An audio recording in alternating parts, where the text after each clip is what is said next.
নমস্কার, share trading ক্লাসের তরফ থেকে অরিজিৎ ব্যানার্জি আবার আপনাদের সাথে কথা বলছি। আজকে মঙ্গলবার, তারিখ হচ্ছে 19শে ডিসেম্বর 2023। এই বছরটা অলমোস্ট শেষ হতে চলেছে। নিফটি এই জায়গায় দাঁড়িয়ে রয়েছে 21,500-তে। আমি আজকে কিছু ট্রেড রিলেটেড আলোচনা করব, সুইং ট্রেড রিলেটেড আলোচনা, যেখানে আমি এক্সপ্লেন করব যে কোন কোন সেক্টর এই মুহূর্তে সব থেকে বেশি বুলিশ মোডে রয়েছে এবং কোন কোন স্টকের দিকে আপনি ফোকাস করতে পারেন। ঠিক আছে, এই ট্রেডগুলো জেনারেলি হোল্ডিং পিরিয়ড থাকবে এই বছরের শেষ বা জানুয়ারির ফার্স্ট উইকের মধ্যে। এই ট্রেডগুলোর হোল্ডিং পিরিয়ড থাকবে। সেক্টর রিলেটেড আলোচনায় প্রথমেই বলি যে আপনি এই মুহূর্তে নিফটি মেটাল আর নিফটি ইনফ্রাস্ট্রাকচার সেক্টরের দিকে চোখ রাখতে পারেন। নিফটি মেটাল এই মুহূর্তে হাইয়েস্ট বুলিশনেস শো করছে। এর মধ্যে আপনি SAIL, Hindustan zinc, Hindustan copper, Jindal steel, JSW steel, এই কোম্পানিগুলোর দিকে ফোকাস করতে পারেন। এগুলো হচ্ছে নিফটি মেটালের স্টক। নেক্সট যে সেক্টরটার দিকে চোখ রাখবেন সেটা হচ্ছে নিফটি ইনফ্রাস্ট্রাকচার সেক্টর, যার মধ্যে অনেক কোম্পানি রয়েছে, যেমন Apollo hospitals, Bharti Airtel, SSC cement. এই ধরনের যে ইনফ্রাস্ট্রাকচারের মধ্যে যে সেক্টরগুলো রয়েছে, বড় বড় কোম্পানিজগুলো, সেগুলোর দিকেও চোখ রাখতে পারেন। ইনফ্রাস্ট্রাকচার সেক্টরটা এই মুহূর্তে যথেষ্ট বুলিশ। নেক্সট আছে কিছু স্পেসিফিক ট্রেড রিলেটেড আলোচনায়, যেগুলোকে আমরা সাজেস্ট করছি ফর দ্য শর্ট টার্ম গেনের জন্য। একটা হতে পারে ডেকান সিমেন্টস, এটার দিকে চোখ রাখতে পারেন, যেটা টার্গেট থাকতে পারে, ইমিডিয়েট টার্গেট হতে পারে 630 থেকে 640-এর আশেপাশে। নেক্সট স্টক হচ্ছে নাজরা টেকনোলজিস। এটা বেসিক্যালি মোবাইল অ্যাপস বা গেম ডেভেলপমেন্টের কাজের সঙ্গে জড়িত।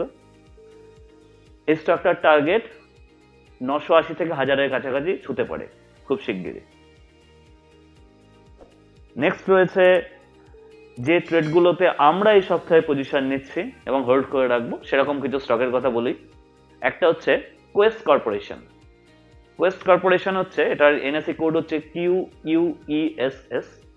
এই কোম্পানিটা ম্যান পাওয়ার, কোম্পানিতে যে ম্যান পাওয়ার সাপ্লাই হয়, হিউম্যান রিসোর্স অ্যান্ড ডেভেলপমেন্ট, এগুলোর উপরে কাজ করে থাকে। তো এই স্টকটার আমরা ইমিডিয়েট টার্গেট এক্সপেক্ট করছি 545 থেকে 560 পর্যন্ত যেতে পারে। নেক্সট স্টকের দিকে আমরা ফোকাস করছি, সেটা হচ্ছে REC limited, rural electrification India. এই স্টকটার উপরে আমাদের যথেষ্ট ফোকাস রয়েছে। এই স্টকটার ইমিডিয়েট টার্গেট আসতে পারে 470 থেকে 480। এই স্টকটা একটা দীর্ঘ সময় ধরে মোমেন্টামে বুলিশনেস শো করেছে। এটা একটা মোমেন্টাম স্টক। মোমেন্টাম স্টকগুলোতে জেনারেলি প্রফিট হওয়ার পসিবিলিটিস অনেক বেশি থাকে। তো এটা দীর্ঘ সময় ধরে ছুটে চলা একটা স্টক এবং আমরা এক্সপেক্ট করছি এটা আগামী দিনে আরো ছুটবে। আরো একটি স্টক, খুব ভালো একটি কোম্পানি, ফান্ডামেন্টালি অত্যন্ত স্ট্রং একটি কোম্পানি, এবং আমরা এই স্টকটাকে বিভিন্ন সময়তে লং টার্মের জন্য, শর্ট টার্মের জন্য আমরা কিনেছি এবং কন্টিনিউয়াসলি বিক্রি করেছি। স্টকটার মেন স্ট্র্যাটেজি থাকে বাই ফার্স্ট সেল লেটার। এই স্টকটাকে আজ পর্যন্ত আমরা কখনো শর্ট করিনি। এই স্টকটার নাম হচ্ছে বরুণ বিভারেজ লিমিটেড। পেপসির যে সমস্ত প্রোডাক্ট, পেপসি, মেরিন্ডা, 7 আপ বা বিভিন্ন ধরনের চিপস, লিপটন টি, এই ধরনের সমস্ত প্রোডাক্টগুলো বরুণ বিভারেজ তৈরি করে থাকে। বরুণ বিভারেজের টার্গেট আমরা রাখছি 1220 থেকে 1240 ইমিডিয়েট টার্গেট, যেখানে একটা 10 থেকে 12%-এর কাছাকাছি গেইন হতে পারে। এই স্টকটার উপরে আমরা হেভি ওয়েটেজ দিচ্ছি এই মুহূর্তে।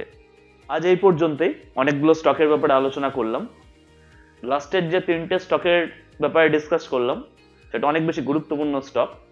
ফার্স্ট ওয়েটেজ আমরা দিচ্ছি বরুণ বিভারেজ, সেকেন্ড ওয়েটেজ আমরা দিচ্ছি রুরাল ইলেকট্রিফিকেশন কর্পোরেশন, যেটার কোড হচ্ছে REC LTD, থার্ড হচ্ছে কোয়েস্ট কর্পোরেশন। যদি এই ভিডিওটি আপনাদের ভালো লেগে থাকে তবে লাইক, কমেন্ট, শেয়ার এবং সাবস্ক্রাইব করবেন। পরবর্তী ভিডিওতে আবার আমরা দেখা করছি। ভালো থাকবেন।